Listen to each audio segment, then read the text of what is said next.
talk about Uttar Pradesh, which is also a big cause of concern, where cases are increasing there. They've crossed 4,000. Let's go across to Alok for more on that. And Alok, let's just listen in first to what the Noida DM had to say about the increase in cases.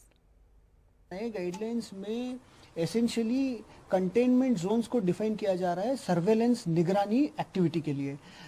बहुमंजिला towers में जहां अगर एक case किसी एक floor पे रहेगा तो उस फ्लोर को कंटेनमेंट जोन्स निगरानी के लिए घोषित किया जाएगा। साथ में अगर एक टावर में एक से अधिक मंजिल में अगर है फ्लोर्स में तो पूरे टावर्स में निगरानी प्रक्रिया चलेगी।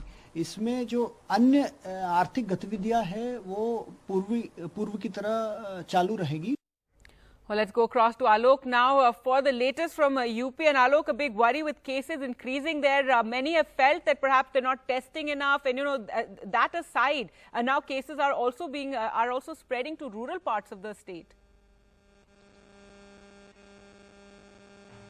Well, they are. I think in Uttar Pradesh, the major worry still continues to be Lucknow, which is the capital. It threw up around 1,129 cases yesterday, and there were 8 deaths in the city, out of a total 31 deaths across the state, Gargi.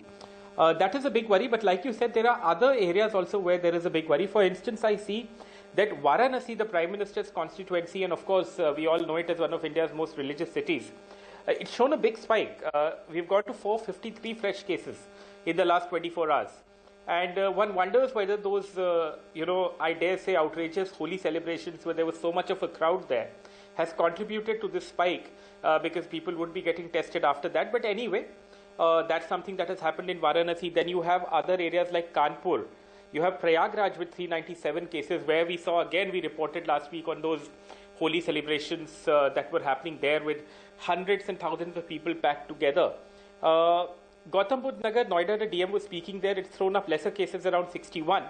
The other aspect, like you said, is about testing. So one good thing is that they have tested, they say that they have tested 1,77,695 samples in the 24-hour period that ended yesterday evening. And this is a high number because I've been going through these numbers for a while now. One is used to reading these messages every day, and I do notice that this seems to be among the highest samples that have been tested in Uttar Pradesh in a 24-hour period. If you look at it in absolute terms, it seems like a big number. If you look at it in terms of the population of the state, perhaps there is more to be done, there is more to be desired, and we also need a breakup of what the RT-PCR number and what the antigen numbers are. That is not given to us, and that is something that is worrying. I think Uttar Pradesh is a state that needs to be watched. Like you said, like the DM was saying, there are new strategies that are being put into place. The Chief Minister getting vaccinated is significant today because it then sends a message to all other 45+ people to go out and get vaccinated. Absolutely. And Alok, today we're expecting the cases to cross 1 lakh. We're waiting for that official announcement, though all the states, if you add up all the numbers, it is crossing that 1 lakh mark. As Alok was saying, the need for the vaccination drive to increase, and UP Chief Minister Yogi Adityanath got vaccinated this morning. There you can see those visuals as the Chief Minister was vaccinated. That's the only way experts say that we can defeat this pandemic if we really quicken the pace of our vaccination drive. So with more and more leaders getting vaccinated, hopefully it'll help people overcome the vaccine hesitancy.